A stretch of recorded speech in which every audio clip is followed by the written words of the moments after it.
Hello बच्चों, HD with PK sir. आज आपको लेकर आए हैं एक नए चैप्टर मोल कॉन्सेप्ट, जो आपको एक फिजिकल केमिस्ट्री का एक स्टार्टिंग बेसिक चैप्टर है। इसको समझने के बाद आप फिजिकल के सारे क्वेश्चन आराम से लगा सकते हैं और आपको इतना सरल सिंपल वे में पढ़ाया जाएगा कि आपको एक एक चीज़ अच्छे से समझ में आ जाएगा। ठीक है बच्चों, आइए चलते हैं हमारे साथ। पहला है आपको मोल। आखिर में मोल क्या है? मोल क्या है? ये एक मोल बराबर होता है 6.0323 गुणे 10⁻23 एटम। मतलब एक मोल में इतना ज़्यादा एटम पाया जाता है। ठीक है बच्चों, एक मोल में इतना ज़्यादा एटम पाया जाता है और इसी को, जितना एटम ये लिखा गया है, इसी को एक कहते हैं अवागाद्रो नंबर। अवागाद्रो नंबर इतने ही एटम को बोलते हैं अवागाद्रो नंबर। ठीक है बच्चों, तो अगर कोई कहे कि एक मोल बुक चाहिए हमें या एक मोल हमें कोई सामान चाहिए, तो एक मोल मतलब होता है कि बच्चों 6.023 इंटू 10⁻23 एटम। इतने एटम में एक मोल होता है। ठीक है बच्चों, अब आगे चलते हैं। सम इम्पॉर्टेंट यूनिट्स, कुछ यूनिट्स हम देख लें जिससे हमारा क्वेश्चन लगाने में आसानी हो जाता है। 1 ग्राम, हाँ 1 kg इक्वल टू होता है बच्चों 1000 ग्राम। ठीक है बच्चों, तो 1 ग्राम बराबर कितने mg होता है? 1000 mg होता है। 1 ग्राम बराबर 1000 मिलीग्राम और 1 ml बराबर होता है 1.1000 लीटर। 1 ml में 1/1000वां भाग लीटर का होता है। ये सब बच्चों याद करना, आप याद करते जाओ, इसके बाद तो आपको मोल कॉन्सेप्ट बहुत सिंपल वे हो जाएगा। 1 लीटर में होता है 1000 ml, ये जानते ही हो। और जो अगर क्वेश्चन के अंदर सीसी लिखा हो, मतलब जो यूनिट लिखा हो, सीसी हो, ml हो, cm क्यूब हो, ठीक है, इसको क्यूबिक सेंटीमीटर क्यूब कहते हैं। ठीक है बच्चों, सीसी हो, ml हो या cm क्यूब हो, ठीक है बच्चों, ये तीनों का मतलब एक ही होता है। चाहे 1 ml हो, चाहे 1 cm क्यूब हो, चाहे 1 cc हो, तीनों का मतलब बच्चों एक ही होता है। अब 1 लीटर बराबर होता है 1 डेसीमीटर, क्यूबिक डेसीमीटर होता है। मतलब dm क्यूब लिखा हो तो मतलब इसका मतलब 1 लीटर होता है। ठीक है बच्चों, और क्यूब मीटर मतलब मीटर क्यूब बराबर होता है 1000 लीटर और 1 पिकोमीटर बराबर होता है 10⁻⁻12 मीटर और 1 मेगा बराबर होता है 10⁻6 मीटर। ठीक है बच्चों, ये बच्चों जो जितनी यूनिट लिखी गई है ये सब याद कर लेना। आपके क्वेश्चन लगाते वक्त ये सब यूनिट आएंगी कन्वर्जन के लिए और आप समझ नहीं पाओगे। जिसे लिखेगा cm क्यूब लिख देगा तो आप सोचोगे कि ये क्या, कौन सी यूनिट है, तो ये ml ही यूनिट है cm क्यूब।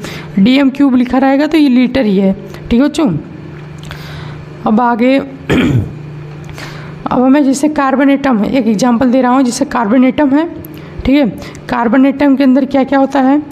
कार्बन एटम के अंदर होता है 6 इलेक्ट्रॉन, 6 प्रोटॉन, 6 न्यूट्रॉन। ठीक है बच्चों, लेकिन अगर हमें कार्बन का मास चाहिए, ये कार्बन बच्चों, ये C एटम मतलब कार्बन का। अगर हमें किसी का मास चाहिए तो हम इलेक्ट्रॉन को निगलेक्ट कर देते हैं, क्योंकि इलेक्ट्रॉन का मास बहुत छोटा होता है। सिर्फ हम न्यूक्लियस में जो प्रेजेंट होते हैं प्रोटॉन और न्यूट्रॉन, उन्हीं को लेते हैं। न्यूक्लियस में जो प्रेजेंट होते हैं बच्चों, ये न्यूक्लियस में क्या प्रेजेंट होते हैं? प्रोटॉन प्रेजेंट होते हैं और न्यूट्रॉन प्रेजेंट होते हैं। इलेक्ट्रॉन का मास बहुत छोटा होता है, इसलिए हम निगलेक्ट कर देते हैं। तो इन दोनों का मास ऐड करके इन दोनों का मास 12 हो गया। और आप जानते हो कि प्रोटॉन का मास कितना होता है?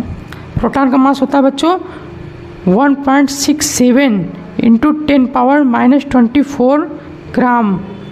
ठीक है बच्चों, ये होता है आपका प्रोटॉन का मास, जिसे हम एक AMU भी बोलते हैं। जिसे हम क्या बोलते हैं? एक AMU भी बोलते हैं।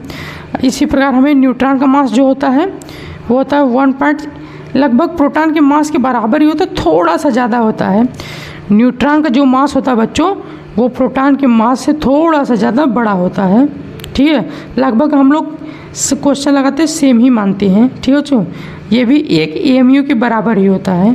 ठीक है बच्चों, और इलेक्ट्रॉन का मास जानते हो, ये हम इलेक्ट्रॉन का मास हम कैलकुलेट नहीं करते हैं क्योंकि ये इसका मास बहुत छोटा होता है, 9.1 इंटू 10⁻⁻28 ग्राम। ठीक है बच्चों, ये सब आपको याद रहना चाहिए। इस प्रकार हम, इसलिए हो गया कार्बन एटम का अगर हम कोई मास पूछे तो आप कहोगे 12 AMU एक AMU में बराबर होता है 1.6 इंटू 10⁻24। ठीक है बच्चों, आप 12 AMU लिखो, चाहे 12 इंटू 1.67 इंटू 10⁻24 लिखो। ठीक, अभी हम क्वेश्चन भी कराएंगे बच्चों आपको इससे रिलेटेड, आपको तब इसके बाद समझ में आएगा कि कैसे आपका क्वेश्चन निकल रहा है। हम कुछ बच्चों एटॉमिक मास मोल कॉन्सेप्ट में कुछ एटॉमिक मास आपको याद करने होंगे। जैसे हाइड्रोजन का 1 होता है, हीलियम का 4 होता है, लिथियम का 7 होता है, कार्बन का 12 होता है, नाइट्रोजन का 14 होता है। ये बच्चों एटॉमिक मास है। ठीक है बच्चों, ये ऊपर लिखा जाता है एटॉमिक मास। और नाइट्रोजन का 14, ऑक्सीजन का 16, फ्लोरीन का 19, नियान का 20, सोडियम का 23, मैग्नीशियम का 24, एल्युमिनियम का 27, सिलिकॉन का 25, फास्फोरस का 31, सल्फर का 32, क्लोरीन बहुत पूछा जाता है बच्चों 35.5, फिर पोटेशियम का 39, कैल्शियम का 40, मैग्नीशियम नहीं, ये मैग्नीज है बच्चों, मैग्नीज का 55, फिर आयरन का जो होता है 56, कॉपर का 63.5, जिंक का 65, ब्रोमीन का 80, आयोडीन का 127 और ये लेड का 208। बस इतना बच्चों आपको इम्पॉर्टेंट है, इतना ही आपको, अगर आपको एटॉमिक मास याद हो जाएगा तो बहुत अच्छी बात है। वैसे एग्ज़ाम में दिया रहता है, अगर नहीं दिया है फिर भी जल्दी से आप याद किए हो तो लगा लोगे, क्योंकि आजकल के एग्ज़ाम में दे भी नहीं रहा है सब। कुछ टर्म है बच्चों, जैसे पढ़ता है आपका, कुछ टर्म है जैसे एटॉमिक मास क्या होता है? हम बोले कि एक एटम का मास को हम एटॉमिक मास बोलते हैं। कोई सिंगल एटम का मास, जैसे सोडियम एटम का मास हो गया, उनके मास को हम बोलेंगे एटॉमिक मास। अब मोलर मास किसे बोलती हो? मास ऑफ 1 मोल पार्टिकल, एक मोल पार्टिकल बोलो चाहे मॉलिक्यूल बोलो, एक मोल मॉलिक्यूल का मास या पार्टिकल का मास, ये मोलर मास कहलाता है। एटॉमिक मास में सिर्फ सिंगल एटम रहेगा, मोलर मास में मॉलिक्यूल का मास होगा, बस बच्चों ज़्यादा अंतर नहीं है। इसमें मॉलिक्यूल का मास होंगे, इसमें सिंगल एटम का मास होगा। मास आप मतलब अब कितना एटम रखता है आपको पता है कि एक मोल में कितना एटम होता है? 6.023 इंटू 10⁻23 कितना होता है? 23। यही एवोगाड्रो नंबर के बराबर होता है। मॉलिक्यूलर मास क्या होता है? मास ऑफ 1 मॉलिक्यूल मैंने बता ही दिया है। मोलर मास बच्चों को अगर डिवाइड किया जाता है एटम और मॉलिक्यूल में, एटम को हम सिंगल रहता है तो इसलिए इसके मास को बोलते हैं ग्राम एटॉमिक मास, और ये मॉलिक्यूल में रहता है इसलिए ग्राम मॉलिक्यूलर मास, ऐसे डिनोट करते हैं। इसको सिंगल एटम रहता है तो इसको ग्राम एटॉमिक मास, मॉलिक्यूल में रहता है जैसे मॉलिक्यूल H2O है, सिंगल एटम है जैसे सोडियम है, क्लोरीन है, ब्रोमीन है, ऑक्सीजन, ये सब रहते हैं तो इनके एटम का मास को कहेंगे ग्राम एटॉमिक मास। और मॉलिक्यूल में दिया रहेगा वाटर है, कैल्शियम कार्बोनेट है, इनके मास को कंप्लीट मास को दिया गया ग्राम मॉलिक्यूलर मास। ठीक है बच्चों, जैसे एक एग्जांपल है, जैसे वाटर है, वाटर मॉलिक्यूल है, तो हम अगर मॉलिक्यूलर मास लिखेंगे तो इसको लिखेंगे 18U। ठीक है बच्चों, इसको वाटर को हम मॉलिक्यूलर मास में लिखेंगे 18U, जबकि इसको हम ग्राम में अगर कन्वर्ट करें कि वाटर कितने ग्राम हुआ? 18 ग्राम, तो मतलब ग्राम मॉलिक्यूलर मास हो गया, GMM। ठीक है बच्चों, ये अगर ग्राम में लिखेंगे तो ग्राम मॉलिक्यूलर मास, और मॉलिक्यूलर मास इसका 18U होता है। ठीक है बच्चों, ऐसे डिनोट करते हैं। अब आपको मोल कॉन्सेप्ट का ये फार्मूले याद करने पड़ेंगे। ये यन मोल क्या है? यन क्या होता है? वेट बटे मॉलिक्यूलर वेट। क्या होता है बच्चों? वेट जो निकालोगे आपकी यूनिट रहेगी ग्राम में, और मॉलिक्यूलर वेट जो उसका मोलर मास जो कहते थे या ग्राम एटॉमिक मास वो निकालोगे। और मोल का दूसरा निकालना है PV बराबर NRT। ये जो N है यहाँ पे N मोल होता है, और जो R होता है ये कांस्टेंट होता है, 3 प्रकार का होता है। अगर गैस में दिया हो तो 0.0821 रखेंगे, और कैलोरी में है तो 2 कैलोरी, और एनर्जी में दिया है तो 8.31 जूल। ये दोनों एनर्जी में है, ये जूल में, ये कैलोरी में। ठीक है बच्चों, अब आपको एक और मोल है, अगर आपको निकालना है मॉलिक्यूल पूछे तो मोल बराबर N बराबर मोल बराबर होता है मॉलिक्यूल बटे एवोगाड्रो नंबर। मॉलिक्यूल को हम पार्टिकल भी कहते हैं। ठीक है बच्चों, मॉलिक्यूल कहो चाहे पार्टिकल कहो। और चौथा मोल बराबर है ये वॉल्यूम लीटर में। क्या बच्चों, ये वॉल्यूम आपका बता रहे हैं, ये वॉल्यूम लीटर में होगा, ये वॉल्यूम आपका जो है लीटर में होगा। जब वॉल्यूम लीटर में होगा तो आपको 22.4 ये STP पे होता है। ये STP या NTP एक स्टैंडर्ड टेम्परेचर प्रेशर दिया जाता है या नॉर्मल टेम्परेचर प्रेशर दिया जाता है। तो STP पे जो होता है, STP पे कंडीशन होता है कि प्रेशर 1 ATM होना चाहिए या 760 mmHg होना चाहिए, टेम्परेचर 273 केल्विन होना चाहिए, और जो आपका वॉल्यूम होता है वो 22.4 लीटर या 22,400 ml होना चाहिए। ठीक है बच्चों, ये फार्मूले आपको याद रहें, अभी लगाएंगे सवाल तब मज़े आएंगे। हर बच्चा का मैं गारंटी ले रहा हूँ कि हर एक बच्चा का अब मोल कॉन्सेप्ट के सारे सवाल लगेंगे। ऐसा नहीं कि सिर्फ आप लेक्चर देख रहे हो, पहली बार आपको यूट्यूब पे ऐसा मिलेगा कि हर बच्चे का एक एक सवाल लगेगा, नहीं तो पैसे वापस बच्चों।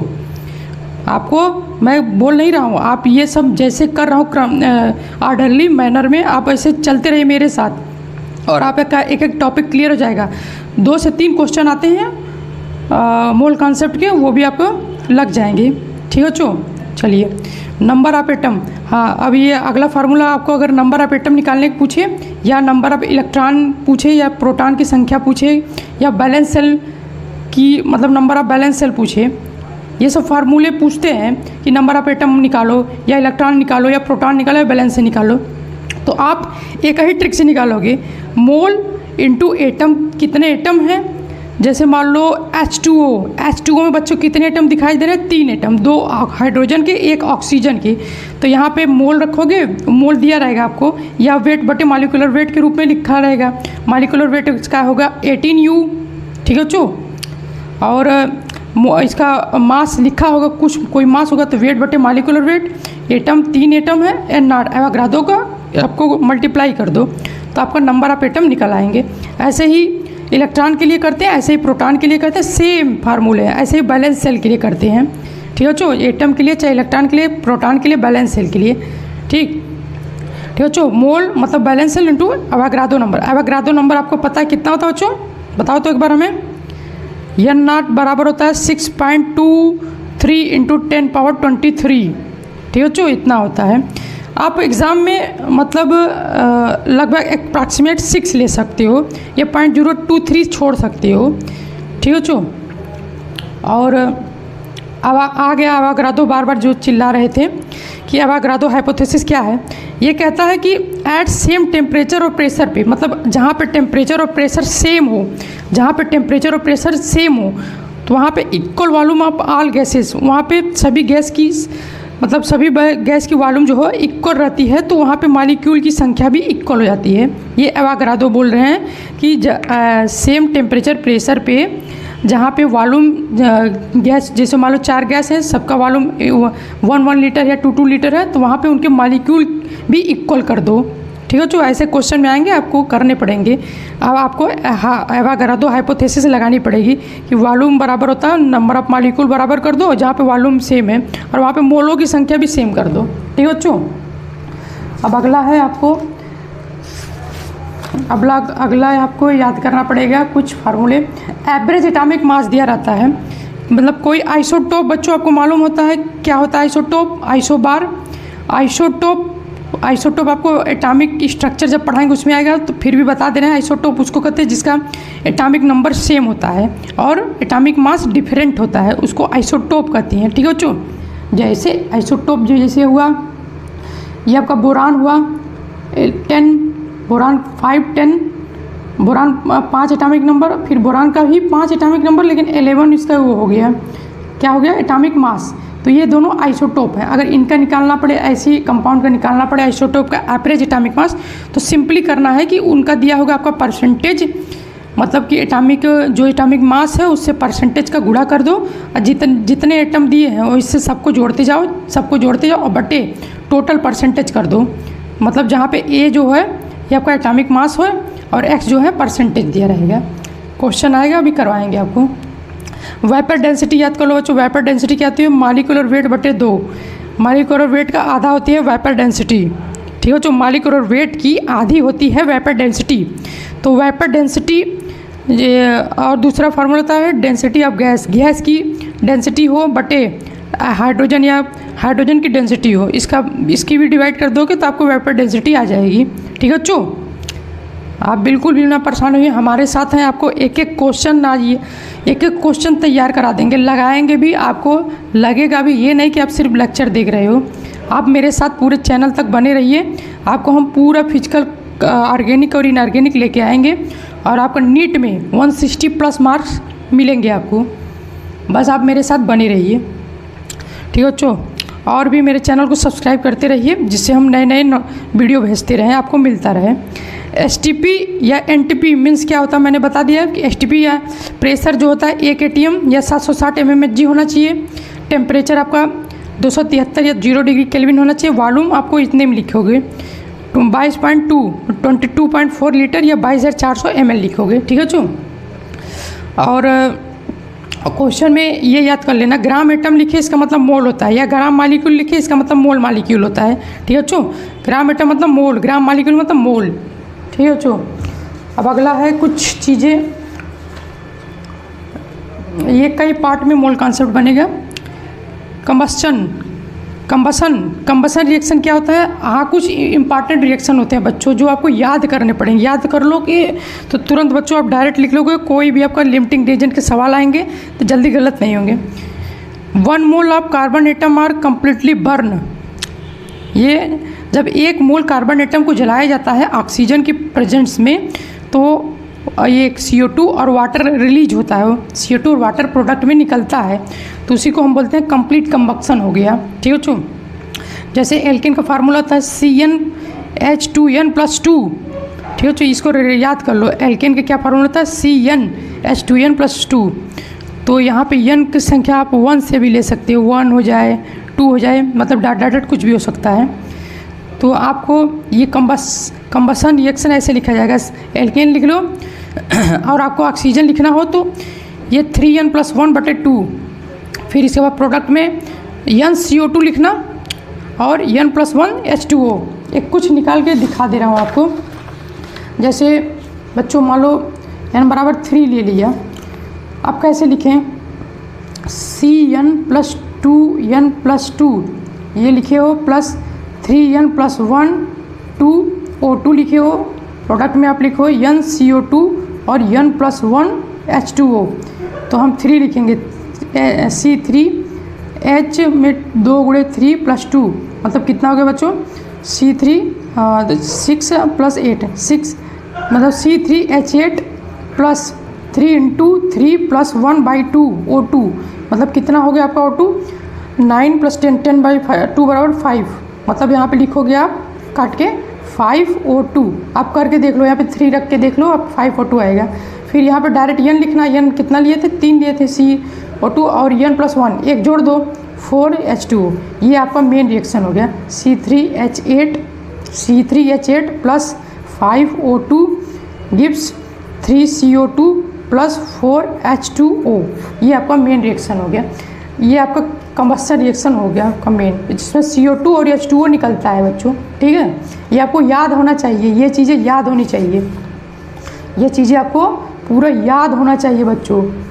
ये नहीं तो बहुत हर चीज़ में मिलेगा कंबस्शन रिएक्शन, थर्मोडायनेमिक्स में मिलेगा, सब में मिलेगा। ठीक है, और अगला कुछ रिएक्शन। हाँ बच्चों, आपने कंबस्शन रिएक्शन देखा कि CnH2n+2, ये आपका ये एल्केन के लिए याद करना पड़ेगा, और O2 के लिए 3n+1/2 कन्वर्ट होगा CO2 और H2O में। CO2 का n मोल होगा और H2O का n+1 मोल होगा। ठीक है बच्चों, अब आ जाते हैं कुछ इंपॉर्टेंट रिएक्शन, आपको याद कर लोगे तो आपको मोल कॉन्सेप्ट लगाने में बहुत आसानी होगी। KClO3 आप इसे हीट करोगे तो KCl और 3O2 में टूटेगा, NaOH और ये Cl को जोड़ोगे तो ये Na+Cl के साथ जाएगा और वाटर निकलेगा। कैल्शियम कार्बोनेट मतलब CaCO3 को आप हीट करोगे, CO2 और ये CaO कैल्शियम ऑक्साइड में टूटेगा, इसे स्लैक लाइन भी बोलते हैं। और H2Cl2 की रिएक्शन आपने 50 बार देखी है कि HCl बदलता है, N2 और 3H2 हैबर प्रोसेस वाली 2NH3 और H2O2 ये पेरोक्साइड की रिएक्शन है। आप पेरोक्साइड की रिएक्शन देखेंगे UV लाइट की उपस्थिति में तो आपको वाटर और O2 में कन्वर्ट होगा, वाटर 2 मोल वाटर का और 1 मोल O2 का। और ये फार्मिक एसिड, जिस फार्मिक एसिड का फार्मूला होता है HCOOH। ये फार्मिक एसिड आपको हीट करने पे मिलता है कार्बन मोनोडाइऑक्साइड और वाटर में। अब कैल्शियम कार्बोनेट के आप अगर HCl हाइड्रोक्लोरिक एसिड डालोगे तो कैल्शियम क्लोराइड मतलब CaCl2 CO2 और H2O में कन्वर्ट होगा, ठीक है बच्चों। और मैग्नीशियम कार्बोनेट को आप हीट करोगे तो MgO और CO2 में कन्वर्ट होगा। ये जितने भी रिएक्शन मैंने बच्चों बता रहे हैं एग्जाम में आपको लिखा हुआ नहीं मिलेगा, आपको ये याद रहेगा तो आप लिख लोगे। आप इनको मोल निकालने पड़ेंगे लिमिटिंग रिएजेंट, इससे आपका एक क्वेश्चन जो लिमिटिंग रिएजेंट कहता है वो सॉल्व हो जाएगा। और कार्बन की रिएक्शन अगर Al2O3 से कराई जाए तो 4 मोल Al और 3 मोल CO2। बेरियम कार्बोनेट को हीट करेंगे हम तो बेरियम ऑक्साइड और CO2 में कन्वर्ट होगा। और अमोनिया को आप 5 मोल ऑक्सीजन लेंगे तो 4 मोल NO गैस और 6 मोल वाटर। अब कई बार लिख के प्रैक्टिस कर लीजिएगा, आपको तैयार हो जाएगा। PbO लेड ऑक्साइड की रिएक्शन अगर HCl से कराई जाए PbCl2 और H2O। सिल्वर नाइट्रेट इसे बोलते हैं AgNO3 की रिएक्शन अगर NaCl से कराया जाए तो ये AgCl के पास जाएगा, NaNO3 के पास जाएगा। इतनी रिएक्शन आप याद कर लीजिए बच्चों, ठीक है। और इसके बाद इसके ऊपर कुछ हम PYQ करा दे रहे हैं जिससे आपका कुछ क्वेश्चन सॉल्व हो जाए। तो चलते हैं कुछ PYQ लेके, आप some basic concept of mole concept. तो मैंने आपको आज ये टॉपिक पढ़ाया है, ये देखो ला ऑफ केमिकल कॉम्बिनेशन के पूरा सवाल लगा दे रहा हूँ, आप देखते जाओ, ठीक है बच्चों। आप ऐसे ही चैनल पे बने रहिए, आपको पूरा वीडियो मिलेगा, एक एक क्वेश्चन आप सॉल्व कर लोगे, मेरे साथ रहोगे, एक एक क्वेश्चन आपको सॉल्व। देखिए आपको दिख रहा होगा अच्छे से कि इक्वल मास मतलब इक्वल मास ऑफ H2 और O2 और H2 दो गैस लिया है, H2 और O2 इन्होंने 2 गैस लिया है, 3 गैस लिया है, मेथेन भी लिया है CH4, ठीक है बच्चों। 3 गैस लिया है और इन कंटेनर में इसका वॉल्यूम V है और सबका मास सेम है, M सबका सेम है, ठीक है बच्चों। और ratio of volume of gas H2, अब इनका वॉल्यूम का रेशियो पूछ रहा है, H2 का, O2 का और मेथेन का, ठीक है। तो आप कैसे निकालेंगे, आपको एक फार्मूला याद होगा मोल का कि यह मोल बराबर वॉल्यूम के लिए होता है, मतलब वेट बटे मॉलिक्यूलर वेट, ठीक है बच्चों, वेट बटे मॉलिक्यूलर वेट। तो आप ऐसे सबको रखेंगे, वेट हाइड्रोजन का वेट यम सबका सेम है, इसका मॉलिक्यूलर वेट होता है 1 होता है, 2 लेकिन एटम है 2 हो गया। इसी प्रकार ऑक्सीजन भी सबका मास सेम है और मेथेन का भी मास सेम, सबका मास सेम दिया है। अब वेट, ये मास मतलब वेट हो गया, मॉलिक्यूलर वेट O2 का ऐसे निकलेंगे 16 और 2 एटम है। मैंने बताया था कि O का मॉलिक्यूलर मास जो होता है 16 होता है और 2 एटम है 32 हो गया, तो यहाँ पे 32 लिख देंगे। मेथेन का आप निकालेंगे 16 आएगा, कैसे आएगा, कार्बन का होता है 6 नहीं 12 होता है और 4 हाइड्रोजन का, तो 16 हो गया, ठीक है बच्चों। तो ये लिखेंगे 16। आप निकल गया आपका ये टोटल मोल, ये मोल निकल गया, तो आप इसे काट दो। फिर इसके बाद 1/2, 2 से 2 कटेगा, ये 1/1 हो गया रेशियो, ये 1/16 हो गया, ये 1/8 हो गया। तो अभी भी सरल नहीं हुआ, कुछ बच्चे ऐसे मार देते हैं कि 168, लेकिन ये बच्चों गलत है, तुरंत ऑप्शन गलत हो जाएगा। आपको सबसे बड़ी संख्या से भाग देनी पड़ती है, तो सबसे बड़ी संख्या 16 है, तो 16 से भाग दोगे तो यहाँ पे आएगा 16, यहाँ पे आएगा 1, यहाँ पे आएगा 2। अब देख लो कौन सा ऑप्शन मिल रहा है, 16, 1, 2 ये, ठीक है बच्चों, थर्ड ऑप्शन आपका मिल रहा है। ऐसे ही लगाएंगे, अगर एक बार नहीं समझ में आए तो एक बार फिर से देख लो।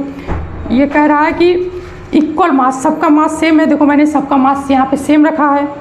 फिर 3 गैसें हैं, हाइड्रोजन ऑक्सीजन मेथेन 3 गैसें हैं और ये इसका सबका वॉल्यूम टेम्परेचर सेम दिया है, सेम कंडीशन में दिया है, तो इसका रेशियो, सबका रेशियो पूछ रहा है। तो आप जानते हो कि वेट बटे मॉलिक्यूलर वेट, वेट बटे मॉलिक्यूलर वेट, ये मोल निकालना है बस इसमें, और सबका रेशियो ले लेना। बस इस क्वेश्चन में इतना कहा कि मोल निकाल के रेशियो ले लो, तो ऐसे निकलेगा।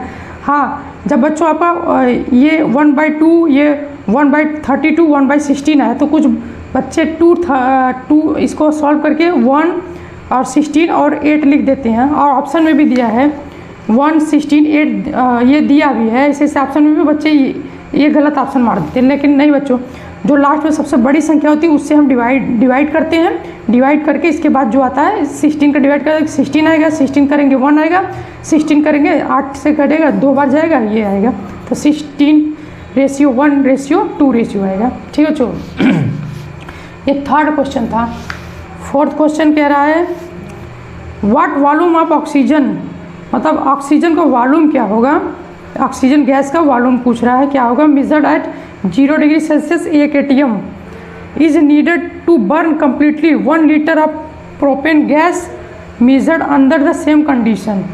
अब बच्चों आपको ध्यान से देखना पड़ेगा, ये बोला ना बर्न कम्प्लीटली, तो आप और प्रोपेन गैस लग रहा है और ऑक्सीजन की, तो तुरंत दिमाग में कंबशन रिएक्शन आ जाना चाहिए। C3H8 हमने बोला था कि ये n बराबर 3 दिया है, तो मैंने बोला था 3n+2 मतलब 3 × 3 + 1/2 O2 गिव्स CO2, यानी NCO2 मतलब 3 CO2 और +4 मतलब n+1 H2O। ठीक है बच्चों, तो इसको सॉल्व करोगे तो आएगा 9 + 1 10 10/2/5 O2। ये आपका main reaction C3H8 + 5 O2 gives 3 CO2 + 4 H2O। बच्चों दिख रहा है आपको? नहीं दिख रहा तो रुको बच्चों, दूसरी पेन ले लें, आपको दिखेगा अच्छे से, आप देखिएगा। ठीक है बच्चों, ये आपका कंबशन रिएक्शन हो गया। तो इसने कह रहा है कि किसका पूछा है, ऑक्सीजन का पूछा है, इसने ऑक्सीजन का वॉल्यूम पूछा है क्वेश्चन में। कैसे निकलेगा आप देखो, जो पूछा है बच्चों तो उसको हम प्रोडक्ट में ले जाएंगे। पहले तो इसको मोल देख ले रहे हैं, ये मोल ही पूछा है। देखो एक प्रोपेन से आपका बन रहा है 5 मोल O2 बन रहा है, एक प्रोपेन से आपका 5 मोल O2 बन रहा है। ठीक है बच्चों, तो आपका ऑक्सीजन कितना, 1 लीटर प्रोपेन लिया है, जाहिर सी बात है बच्चों 1 मोल से आपका 5 मोल ऑक्सीजन बन रहा है, तो 1 लीटर से भी आपका 5 लीटर ऑक्सीजन बनेगा। क्यों? फोर्थ क्वेश्चन को देखिए आप, फिफ्थ क्वेश्चन को, ये 0.24 ग्राम वोलेटाइल गैस, तो आपका वेट दिया है आपका कितना 0.24 ग्राम। ठीक है बच्चों, ध्यान देना, वेट दिया आपका 0.24 ग्राम, gives 45 ml vapour at NTP। Volume दिया है 45 ml, 45 ml इसको हम लीटर में कन्वर्ट करेंगे तो 45/1000। ठीक है बच्चों, क्या अब आगे क्या है, what will be vapour density of the substance, किसकी वेपर डेंसिटी निकालनी है, H2 की।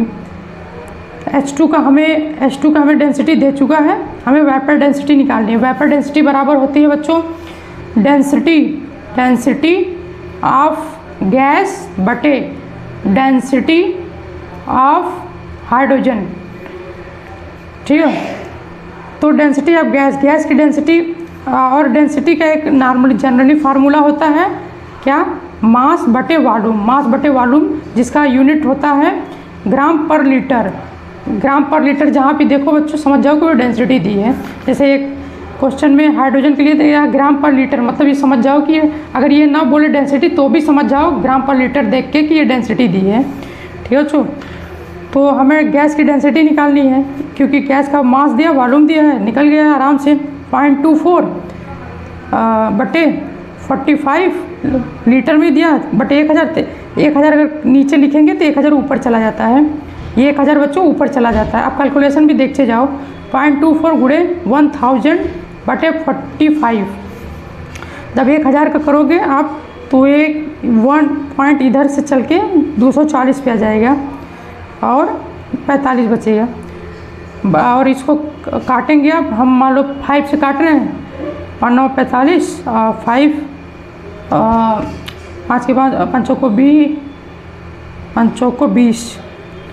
को 20 बच्चा कितना 4 5 8 40, ठीक है 48/9। अब इसको काटेंगे अगर 9 से तो 9 × 5 = 45, 3 बचा और 3 2 और 9 त्रिक 27, 5.3 लगभग आएगा बच्चों, ठीक है। इसकी गैस की डेंसिटी आप रख दोगे 5.3 और H2 की दिया है 0.089 ग्राम पर लीटर। दोनों देखो बच्चों, हमने ये ग्राम पर लीटर में कन्वर्ट कर दिया, क्योंकि ये ml में दिया था तो इसको हम लीटर में 1000 का भाग देके कन्वर्ट कर दिया ग्राम पर लीटर में। अब इसको काटेंगे कि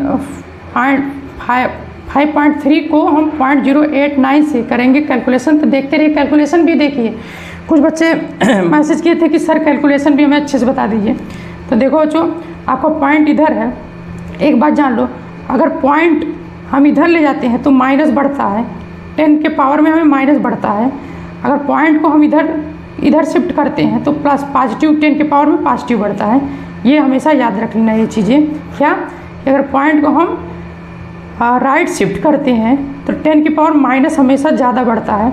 अगर पॉइंट को हम लेफ़्ट की तरफ शिफ्ट करते हैं 10 की पावर पॉजिटिव में ये बढ़ता है।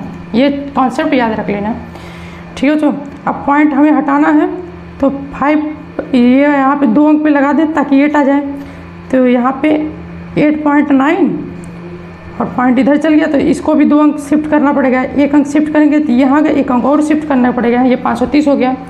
अब इसको 8.9 को मान लो बच्चों, ये 530/9 मान लो, 0.1 को मान लो 9, इसको 8.9 को मान लो, ये 90 है तो समझ लो 9 मान लो।